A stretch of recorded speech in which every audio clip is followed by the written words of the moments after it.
À part Harkoun, vous avez une idée sur des auteurs, des artistes algériens, que connaissez-vous de l'Algérie intelligente, de l'Algérie... Je connais beaucoup de femmes et d'hommes intelligents. Oui. Vous êtes un vivier, D'abord, au niveau du cinéma, moi j'ai quand même connu Bois-Marie, oui. qui a été important dans les rencontres en Algérie. Et puis, celui qui a fait Nahela, Beloufa, qui était, attendez, ce film, c'était extraordinaire.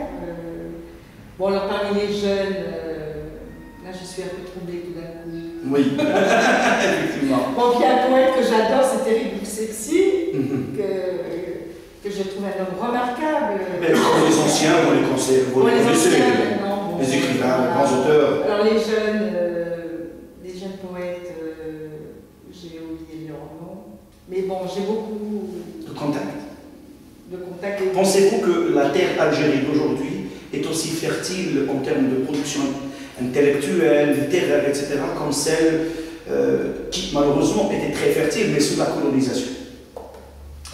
Nos grands auteurs, en fait, sont nés tous majoritairement sous la colonisation, aussi bien sur le plan littéraire, artistique, poétique, même les cinéastes que vous venez de citer, etc. Oui. Pensez-vous que notre terre d'aujourd'hui, d'après vos contacts, est aussi fertile? Mais je pense qu'il y a eu cette guerre civile pendant ces 10 ans qui a quand même une parenthèse. Mais là, au Festival Amazigh, moi j'ai rencontré des jeunes cinéastes qui ont beaucoup à dire, mais il manque les infrastructures, les écoles de formation. Ça, c'est un handicap pour ces jeunes. Mais il y a une telle soif, moi je suis sûre qu'il va émerger encore des tas de gens extraordinaires. Au niveau de la littérature, il y a quand même je pense à Maïssa B, je pense à un homme que je viens de découvrir, j'ai acheté ses romans, mais je ne sais plus dire son nom. Donnez-nous un titre, on vous donnera un nom. Tu veux oui. tout à l'heure. Oui. La Voici la rage. Je viens d'acheter ses bouquins, je ne connaissais pas. Oui. Donc, et puis Amin Zahoui, j'avais lu ses bouquins aussi. Donc non, mais il y a un vivier, c'est évident qu'il y a un vivier en Algérie. De l'économiste, vous passez à la poésie, de l'économie, vous passez à la poésie avec facilité, comme ça paraît difficile. Qui dit économie, dit finance, dit comptabilité, dit chiffres, dit théorie économique, dit 15, dit je ne sais pas, etc. Mais la poésie, c'est pas aussi romantique que l'économie. Non, mais vous savez. Plutôt inversement. Non, la philosophie, alors ça dépend comment on enseigne. La philosophie, c'est le carrefour des humanités, c'est le carrefour des disciplines. Et ceux qui ne parlent que de théorie se cachent derrière la théorie pour asseoir un pouvoir. Donc moi, je n'ai aucun rapport au pouvoir, ça ne m'intéresse pas. Ça dessèche le pouvoir.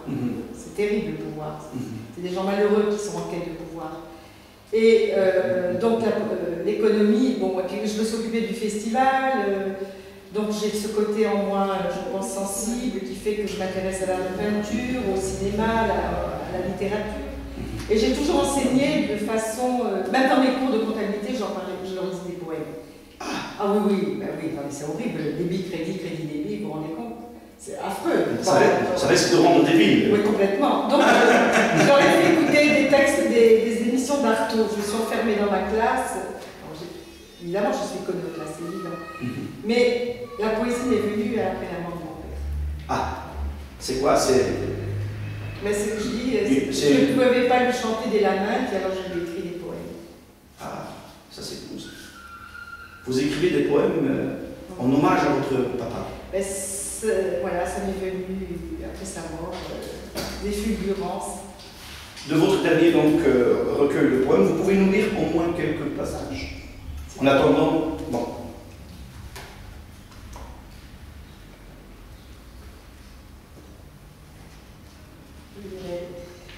Il y a celui-là qui résume peut-être. L'incessante palpitation. Allume le soir de ma Corse. Je veille sur la flamme des chandelles qui vacille à l'assaut de la solitude fiduciaire. L'incessante palpitation de ma Corse incendie le sang du lien tissé à ma Kabylie qui coule dans la rivière aux confins du silence. J'entends les plaintes effacées par le vent, retrouvées dans l'écume de nos cœurs exilés sur les pages dispersées de l'histoire. L'incessante palpitation di Amegorzi et Amazir, parfum de nuit, amant de mes insomnies, ai-je besoin de te dire qu'au balcon de l'horizon, j'ai planté un soir de lune entière, un phare amoureux d'un sourire, enlaçant les chevilles de lumière. Bravo, bravo. Alors, la Corse, l'Algérie, la Kabylie, la France, les autres cultures, pour moi, vous êtes universel parce que vous remettez en cause toutes les frontières, aussi bien physiques que culturelles. Culturelles et mentales, psychologiques aussi. Alors, est-ce que votre père vous a légué quelque chose de la langue amazigh? Vous arrivez à vous exprimer un petit peu? Et du corse, donc... Je danse. Vous dansez le kabyle? Je danse kabyle et je cuisine kabyle. Comment vous arrivez à danser le kabyle? Moi, je ne sais pas. Je n'arrive pas à comprendre comment on arrive. C'est beau, et puis il y a un système machine extraordinaire, une technicité kabyle. Ça vient de loin comme ça. Vous dansez le... Hein? C'est parfait ça. Je n'oserais pas vous le demander parce que ce n'est pas le cas, n'est-ce pas? Mais en fait, dites-nous quelque chose par rapport à vos origines algériennes. Excusez-moi, moi je dis algérienne, mais je ne dis pas kabyle. Non, je suis tout à fait d'accord. Même si on est fiers de toute cette kabylité, avec ses lumières, ses montagnes, ses senteurs, ses parfums, etc. Et puis ses insoumissions, ses rébellions ancestrales depuis des siècles et des siècles. Alors, dites-nous quelque chose en Corse, parce que nous, comme vous l'avez, je crois, écrit à un moment donné, il y a les sons, il y a les mots, il y a les senteurs, etc. Nous, peut-être qu'on ne connaît pas beaucoup de choses sur cette Corse en termes de son. On n'en connaît pas grand-chose.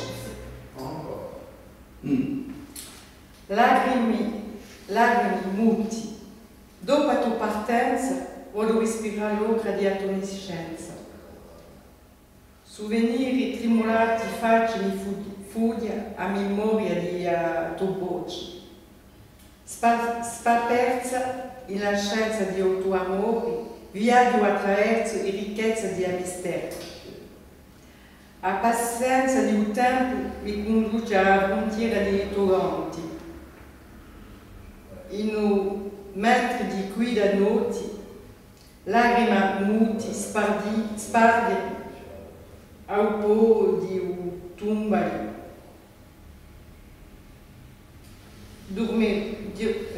Dimur in arena di luci, viaggiando l'alba arena. Il y a l'influence de la langue française quand même. Hein. C'est du latin. C'est du latin? C'est très proche du latin, c'est de l'italien. Très proche. C'est du latin qui n'a pas évolué. Mais a parlare in corso. Anche Assati che parla la lingua di mamma, perché in Francia c'è una frustera. Perché un parla l'unica lingua di base. Et un piccato per me di parlare l'unica lingua di base. Vous pouvez traduire ça en kabyle? J'ai dit heureusement je parle la langue de ma mère, parce que comme j'ai toujours été vécue comme une étrangère en France, étrangère pour étrangère, autant que je parle une langue étrangère, parce que je regrette de ne pas parler la langue de mon père. C'est-à-dire vous regrettez de ne pas pouvoir parler kabyle? Ah ben évidemment, et algérien. Et algérien. Bien sûr. C'est comme une amputation. Avant, je pleurais. Maintenant, j'ai fait des progrès. Je convertis. Mais... Peut-être que maintenant, vous transformez vos pleurs en texte. Voilà. Mais je dis toujours, il ne faut jamais perdre ces langues. Parce qu'on ampute les êtres humains quand on perd une langue. Quelle que soit la langue. Il faut garder les langues que l'histoire vous a données. Oui, mais en Algérie, on nous a amputé de nos langues et de nos langues.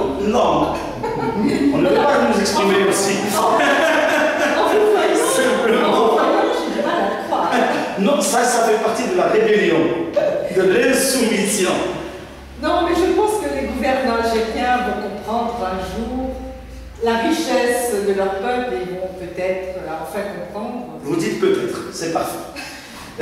Alors, donc, quel serait votre dernier mot à nos amis de Respublica 2 à travers, donc, c'est un espace virtuel à travers lequel on essaie de partager des moments de réflexion, de culture, de politique, d'analyse, etc. Aussi bien avec nos compatriotes qui sont à l'intérieur du pays et qui n'ont pas eu cette chance aujourd'hui de venir assister avec nous ici à votre récital, ainsi qu'à nos compatriotes qui sont à l'étranger, notre diaspora qui est à l'étranger.